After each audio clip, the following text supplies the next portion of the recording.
E a decisão do ministro André Mendonça de mandar prender Daniel Vorcaro será submetida ao plenário da segunda turma do STF. O relator pediu que o julgamento seja incluído na próxima pauta da sessão de julgamento virtual da segunda turma para fins de apreciação do referendo da decisão. Além de Mendonça, integram a segunda turma do Supremo o ex-relator do caso Master, o ministro Dias Toffoli, o presidente do colegiado, Gilmar Mendes, Luiz Fux e Cássio Nunes Marques. Pronto, Marcília, chegamos a esse caso, essa celeuma também que gera muita discussão. Nós cantamos essa bola aqui, porque depois que, quando foi feita aquela nota conjunta dos 10 ministros em que Dias Toffoli caiu fora do caso Master, ele não se declarou impedido nem suspeito. Ele simplesmente se retirou do caso, que agora passa a estar nas mãos do ministro André Mendonça. E isso, claro, poderia gerar esse tipo de situação que a gente está se deparando agora. Agora, deixa eu só perguntar, vou somar a pergunta, o questionamento também da nossa espectadora que a Ana trouxe no bloco anterior. Temos ali o superchat, está aí da Isabela Vilas Boas. Boa noite, grande bancada de Oeste Sem Filtro. Estou acompanhando desde cedo o caso. Por favor, estou angustiada, pois li que Toffoli e Gilmar vão julgar este cidadão. Como assim? Toffoli não é citado. Isabela, ótima ponderação, já vou jogar aqui para o Marcília. E agora eu te pergunto, Marcília, era necessário Mendonça referendar essa decisão na turma ou foi uma escolha do relator referendar, confirmar essa decisão na segunda turma? Bom, tem sido comum que no STF tudo não seja referendado em lugar algum, a não ser na primeira turma, quando eles estão ali no ambiente controlado. Mas o Mendonça, ele pode, essa decisão que ele deu, se é uma decisão liminar, você deve depois levar para a turma decidir. Se não é uma decisão liminar, uma decisão de mérito, você pode ou não levar para a turma depois de tomada a decisão para que você enfim, que aquilo dê um ar de colegiado, dê um ar de legitimidade, para que não entre naquelas estatísticas de decisões monocráticas que a gente tem visto, inclusive 85% de decisões monocráticas. E eu acho que o André Mendonça aqui, ele inclusive tem, ou vem mostrando essa postura de querer colocar ordem, não só nos seus processos ou nos processos que foram a ele, mas mesmo na parte institucional do STF. Então é de bom tom, é legítimo você tomar uma decisão dessa importância e levar depois para o colegiado referendar, né? É uma opção. É uma opção do relator quando não é uma decisão recorrida ou liminar. E aqui o Mendonça fez isso. Agora, a gente tem esse constrangimento de ali dentro ter o Toffoli. Ah, mas o Toffoli não foi declarado suspeito. Pois é, eles criaram um monstrengo ali naquela reunião secreta de daquela quinta-feira, porque o Toffoli, ele não era suspeito, mas ele foi retirado. Mas ele foi retirado por quê? Não ficou claro. Ele foi retirado porque ele era suspeito, mas ele formalmente não estava declarado suspeito. Talvez a gente pudesse resolver essa querela toda de uma forma mais simples e entender que o Toffoli é um possível investigado nesse caso. Nós estamos diante de um Toffoli que confessou ser sócio da Maridit, ou Maridit, que é uma empresa que está, inclusive, no meio dessa investigação, relacionada, inclusive, ao REAG, relacionado por tabela do REAG ao Master, que está hoje com o André Mendonça. Então, talvez o Toffoli possa ser adiante o investigado. O certo seria ele, Toffoli, do mesmo jeito que a reunião secreta o afastou, se afastar desse julgamento. Não sei se isso vai acontecer ou se o Toffoli vai participar. Mas do ponto de vista formal, ele pode. E esse é um constrangimento imenso que a gente vai ter pela frente. Agora, sabe, Paula, eu fico pensando, talvez até o Toffoli, talvez possa ser aqui uma visão um pouco ingênua até mim, tomara que não, mas talvez o Toffoli, até para não se comprometer, não ficar ridículo ainda mais a situação dele nessa história, participe e até vote para referendar a decisão do Mendonça como uma forma de dizer, olha como eu sou uma pessoa proba, né? Isenta. Isenta. Talvez, vamos ver. Mas ele pode declarar alguma questão pessoal e não participar dessa votação? Pode e deveria, né? Deveria. Esse é o ideal. O ideal é que ele não crie um constrangimento nem para os colegas e nem para ele, porque se ele votar contra, é a história do batom na cueca. Se ele votar a favor da decisão do Mendonça, bom, fica também esquisitíssimo para ele. Quer dizer, qualquer coisa que ele faça nesse lugar em que ele está, de possível investigado, adiante, é inevitável. A Polícia Federal está chegando a dizer que há a possibilidade de que o ministro Toffoli esteja envolvido em corrupção passiva, ou seja, suborno, propina, é isso que é corrupção passiva ligado a esse caso. Quer dizer, como é que uma pessoa dessa pode julgar o caso se a Polícia Federal está investigando? O Toffoli está, ainda que não formalmente como investigado, mas as investigações passam pela atuação do Toffoli. Então, Paula, o certo seria ele se afastar para não constranger a instituição, para não constranger os colegas, ou até mesmo para que durante o julgamento os colegas não suscitem que ele não deve participar. Isso pode também acontecer. Os colegas dele, da turma, podem levantar e falar assim, olha, o Toffoli está citado aqui e ali, ele não deve participar. Imagina só como isso vai ser constrangedor.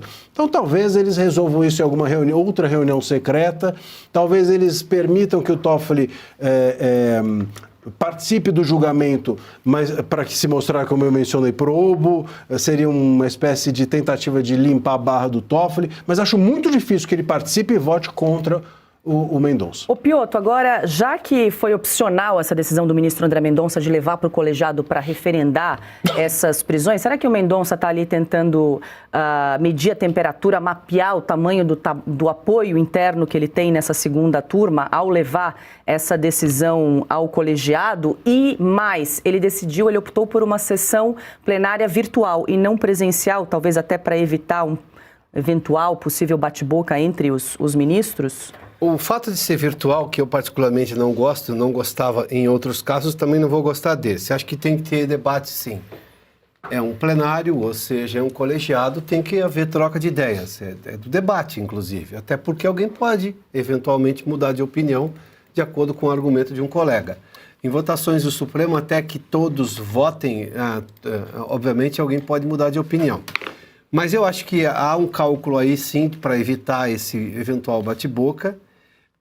Acho que ele está levando ao colegiado, ele leva ao colegiado porque é da índole dele, do estilo dele, ele quer se contrapor, inclusive institucionalmente, a todos os abusos e arranjos fora do próprio regimento do Supremo que impôs o ministro Alexandre de Moraes. Ele é exatamente hoje o oposto do ministro Alexandre de Moraes, então não haveria por que fazer a mesma coisa, embora, obviamente, as investigações possam levar a alguma atitude que pode ser explicada posteriormente. E com relação ao Toffoli, eu acho que ele não vai votar. A gente não sabe tudo que foi decidido e discutido naquela reunião. A gente só tem extratos daquela conversa, os extratos que foram publicados pelo Poder 360, né? Mas a gente não tem a integralidade da conversa. Que resultou naquela nota conjunta. E que resultou nessa nota que você mencionou há pouco, Paula. Agora... Nota, não decisão, né? Exatamente. Por isso que ele não foi afastado formalmente. Então, que é uma coisa que não existe, ele se afastar. Então, quer dizer, você não vota mais nesse negócio, isso vai para um outro ministro, você não vota mais e lá na frente a gente vê o que podemos fazer com o seu caso. Pensando num corporativismo sujo. Porque salvar um ministro que é culpado, eventualmente culpado, eu não vou aqui pré-julgar, mas enfim, os dados todos levam a uma coisa que chama a atenção, mas na eventualidade dele ser culpado nas investigações, conforme as próprias investigações estão avançando da Polícia Federal, o que será que não foi negociado? Então você não participa de mais nada e aí, enfim, alguma outra coisa. É que a gente não tem acesso a essas coisas, o vazamento foi apenas parcial do que foi conversado ali. Mas, especificamente sobre levar para a turma, eu acho que é o estilo do próprio André Mendonça. Ele está defendendo uma reinstitucionalização do Supremo Tribunal Federal, que foi, convenhamos, levado ao buraco pelas decisões da primeira turma do ministro Alexandre de Moraes em todos aqueles processos, os quais já criticamos aqui a exaustão. Pois é, agora vocês falaram muito do personagem Dias Toffoli, mas tem o presidente do colegiado da segunda turma, que é Gilmar Mendes, que na semana passada deu aquela decisão, que é uma avacalhação jurídica, outra ali, né, de derrubar o sigilo da Marriott, empresa ligada à família de Dias Toffoli. Ele também vai participar aí dessa decisão, Marcília. Aí do Gilmar não dá para se livrar, aí não tem jeito, enfim, mas faz parte, né? E eu creio que o voto do Gilmar, ele é maleável, né? Então... A questão do plenário virtual, acho que é por causa disso também. Talvez seja, até para não expor esses personagens. O Gilmar, tem hora que ele chora pelo advogado que ontem ele critica. Então, é difícil compreender a cabeça do Gilmar, né? Até porque não é só uma cabeça jurídica, ali dentro habitam neurônios e sinapses muito mais políticas do que jurídicas, se me permitem Sinapses é ótimo. Foi bom, né? Foi bom. Eu agora recuperei praticamente todo o meu colegial minhas aulas de biologia e química, só nessa.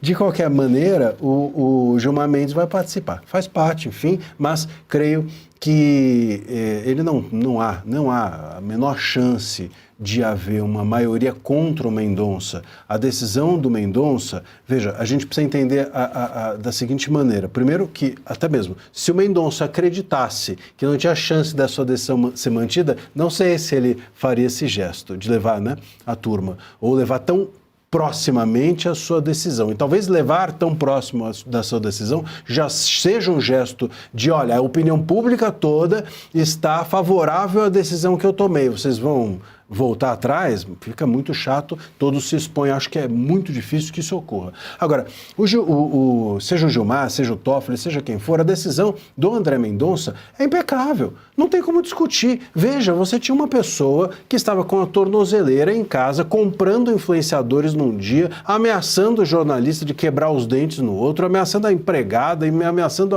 a faxineira, montando um grupo de WhatsApp com um sicário e ex-integrantes do Banco Central, que é um negócio também esquisito. Quer dizer, é tudo de ruim, junto e ao mesmo tempo.